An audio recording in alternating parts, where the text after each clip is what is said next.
నమస్కారం. కథను వినబోయే శ్రోతలకు చందమామ కథలు బై ఆర్కే స్వాగతం. మీకు ఈ కథ నచ్చితే లైక్ చేయండి, బంధుమిత్రులకు షేర్ చేయండి, సబ్స్క్రైబ్ చేసి గంట సింబల్కి ఆల్ నొక్కడం కూడా మర్చిపోకండి. ఇలా చేయడం వల్ల నేను పెట్టబోయే తదుపరి వీడియోలన్నీ కూడా మీరు చూసి ఆనందించవచ్చు. మీ సూచనలు సలహాలు కామెంట్ల రూపంలో తప్పక పెట్టండి. చాలామంది పెట్టడం లేదండి, దయచేసి కామెంట్లు పెట్టండి. Thank you very much. ప్రస్తుతం చెప్పబోయే కథ పేరు పోటీ పరీక్ష. అంగదేశపు యువరాజు జయదేవుడు యుద్ధ విద్యలలో ఆరితేరినవాడు. అతని వెంట ఎప్పుడూ అతని ఈడువాళ్లు 7-8 మంది అస్తమానం ఉంటూ ఉండేవాళ్ళు. వారందరూ మంచి యోధులే. జయదేవుడు వారిని వెంట పెట్టుకుని వేటకు వెళ్లేవాడు, లేదా యుద్ధ విద్యలలో పోటీలు జరిపేవాడు. రాత్రిపూట వారితో విందులు ఆరగించేవాడు. ఒక వెన్నెల రాత్రి అందరూ విందు చేసుకుంటూ ఉండగా జయదేవుడు, నాకు తగిన రాజకుమార్తె దొరికితే పెళ్లాడదామనుకుంటున్నాను. గొప్ప సౌందర్యవతి సౌశీల్యవతి అయిన రాజకుమార్తె ఎక్కడ లభించేది, మీలో ఎవరైనా చెప్పగలరా అని తన అనుచరులను అడిగాడు. ఎవరూ మాట్లాడలేదు. కానీ విక్రముడు అనేవాడు యువరాజుకు ఈ విధంగా సమాధానం చెప్పాడు. నాయక, మణిపుర రాజుకు 2 కుమార్తెలు ఉన్నారు. పెద్ద కుమార్తె లీలావతి యుద్ధ విద్యలలో ఆరితేరింది. ఆమె ఇంటి పట్టణ ఎప్పుడూ ఉండదు.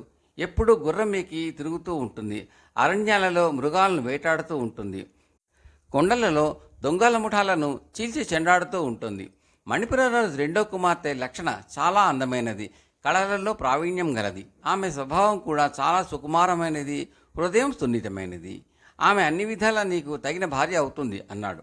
అలా అయితే కోరినంత బలగాన్ని వెంట పెట్టుకుని సామ దాన భేద దండోపాయాలలో ఏది అవసరమైతే అది ప్రయోగించి ఆ రాజకుమార్తె లక్షణను ఇక్కడికి తీసుకునిరా అన్నాడు జయదేవుడు. నా వెంట బలాలు అవసరం లేదు, మరొక యోధుడిని తోడుగా పంపండి చాలు అన్నాడు. మణిపుర రాజు దగ్గర ఉండే భటుల శౌర్యపరాక్రమాలు నాకు తెలిసినవే. నేను ఆ రాజు కులంలో 3 ఏళ్లు పనిచేసి ఇక్కడికి వచ్చాను అన్నాడు విక్రముడు. నిజానికి విక్రముడు చాలా గొప్ప యోధుడు. జయదేవుడి పరివారంలో అతన్ని మించగలవాడు ఎవడూ లేడు. అతని పరాక్రమం ఎంత విశ్వసనీయమైనదో అతని మాట కూడా అంత నమ్మదగినదే. అందుచేత జయదేవుడు విక్రముడితో విభూతిని వెంట పెట్టుకు వెళ్ళు అన్నాడు.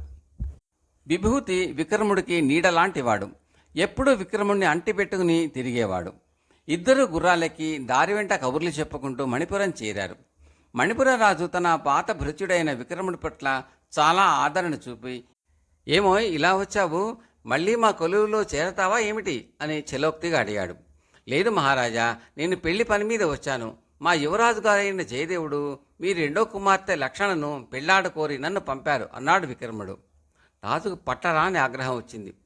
దుర్మార్గుడా, 3 ఏళ్లు నా ఉప్పు తిని ఇంత ద్రోహంగా మాట్లాడతావా? లీలావతి అవివాహిత అయి ఉండగా లక్షణ పెళ్లి ప్రస్తావన తీసుకురావటం లీలావతికి నాకు ఎంత అవమానం! ఎవడ్రా అక్కడ? ఈ దుర్మార్గుడిని తీసుకుపోయి చీకటి గుట్లో పడేయండి అని రాజు ఆవేశంతో అరిచాడు. కొందరు భటులు పరిగెత్తుకుంటూ వచ్చారు. విక్రముడు అప్పటికే తన కత్తి దూసి నిలబడి ఉండి, చావదలిసిన వాళ్ళు రండి అన్నాడు. రాజభటులు విక్రముడు చూస్తూనే కొయ్యబారిపోయారు. వాళ్లకు అతని ప్రతాపం బాగా తెలిసింది. మణిపుర రాజు పరిస్థితి గ్రహించి వెంటనే కాళ్ల బేరానికి వచ్చాడు. ఆగ్రహించకు విక్రమ, మీ యువరాజు లక్షణనే పెళ్లాడుకోరితే మేము చేసేదేమున్నది? ఆమెను నీ వెంట పంపుతాను, శాంతించు అన్నాడు ఆయన. విక్రముడి కత్తిమొన ఆయన గుండెకు జానెడు దూరంలో ఉన్నది. రాజు అన్నమాట నిలబెట్టుకుని వెంటనే లక్షణను ప్రయాణానికి ఆయత్తం చేశాడు. ఆమె మరొక గుర్రం మీద ఎక్కి విభూతి విక్రముల వెంట బయలుదేరింది. మధ్యదారిలో చీకటి పడింది. ఈ రాత్రి వాళ్ళు ఒక చావడిలో పడుకున్నారు. మధ్యలో రాజకుమార్తెను పడుకోనిచ్చి 2 యోధులు ఆమెకు 2 పక్కల కత్తులు ఈటెలు పక్కనే ఉంచుకుని పడుకున్నారు. ఒక రాత్రి వేళ విక్రముడికి నిద్రాభంగమైంది. అతను చివాలును లేచి కూర్చుని ఆలకించాడు.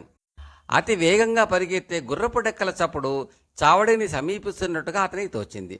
అతను వెంటనే బయటికి సాయుధుడై వచ్చాడు. ఎవరో యోధుడు కవచమో శిరస్త్రాణమో ధరించి చేత ఈట పట్టుకుని శరవేగంతో తనకేసి వస్తూ ఉండటం అతనికి కనబడింది. ఆ యోధుడు సమీపంలోకి వచ్చి గుర్రాన్ని ఆపగానే విక్రముడు, నీ ప్రాణాలు తీసే ముందు నువ్వెవరో చెప్పు. నా మీదకి ఒంటరిగా వచ్చే గుండె ధైర్యం గల యోధుడు మణిపురంలో ఉన్నట్టు నేను ఇంతవరకు వినలేదు అంటూ తన ఈటతో ఆ వ్యక్తి శిరస్త్రాణాన్ని ఎగదోశాడు. 3 ఏళ్ల పాటు నన్ను రోజూ చూసి కూడా అంతలోనే మరిచావా అన్నది ఆ శ్రీకంఠం.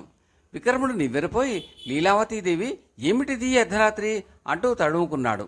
లీలావతి గుర్రం మీద నుంచి దిగుతూ, నాకు పెళ్లి కాకుండా లక్షణ ఒక్కతకు పెళ్లి చేద్దామనుకున్నావా? ఎంత అధర్మపరుడివి! నా పెళ్లి కూడా నీ చేతి మీదనే కాని అన్నది. వరుణ్ణి ఎక్కడి నుంచి తెచ్చేది అన్నాడు విక్రముడు మరింత ఆశ్చర్యంతో. నువ్వే నన్ను పెళ్ళాడు.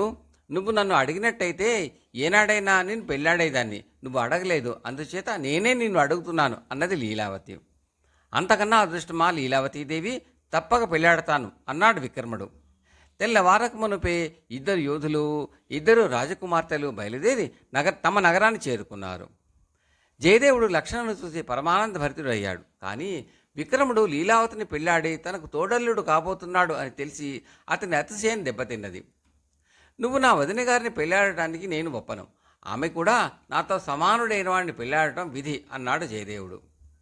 తాను చేసిన ఉపకారానికి యువరాజు ఈ విధంగా కృతజ్ఞత చూపడం విక్రముడికి బాధ కలిగించింది. అతను జయదేవుడితో, లీలావతీదేవిని నేను పెళ్ళాడటం లేదు, ఆమె నన్ను పెళ్ళాడుతున్నది. ఆమె కోరిక మీదనే నేను ఆమెను పెళ్ళాడబోతున్నాను అన్నాడు. జయదేవుడు లీలావతితో మరెవరినైనా భర్తగా ఎన్నుకోమన్నాడు.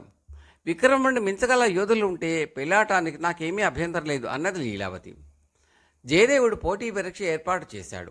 పోటీ పరీక్ష ఏ విధంగా జరగవలసింది లీలావతి నిర్ణయించింది. ఒక పదునైన కత్తిని ఒక చోట నిలువుగా పాతారు. 20 అంగాల దూరాన్ని నుంచి విక్రముడు ములుకులేని బాణాన్ని కత్తికేసి కొట్టాడు. బాణం రెండుగా చీలిపోయింది.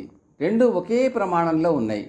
ఇదే పని చేయటానికి జయదేవుడి పరివారంలోని యోధులందరూ ప్రయత్నించారు. కానీ ఒక్కడు కూడా బాణాన్ని చీల్చలేకపోయాడు. జయదేవుడు లీలావతి విక్రముల పెళ్లికి ఒప్పుకోక తప్పలేదు. కానీ విక్రముడు పెళ్లి అయిన కొద్ది రోజులకే తన భార్యతో సహా మణిపురానికి తిరిగి వెళ్ళిపోయాడు. మణిపుర రాజు అతని సేనాపతిని చేశాడు. కాలక్రమంలో మణిపుర సింహాసనము విక్రముడికే దక్కింది. కథ సమాప్తం.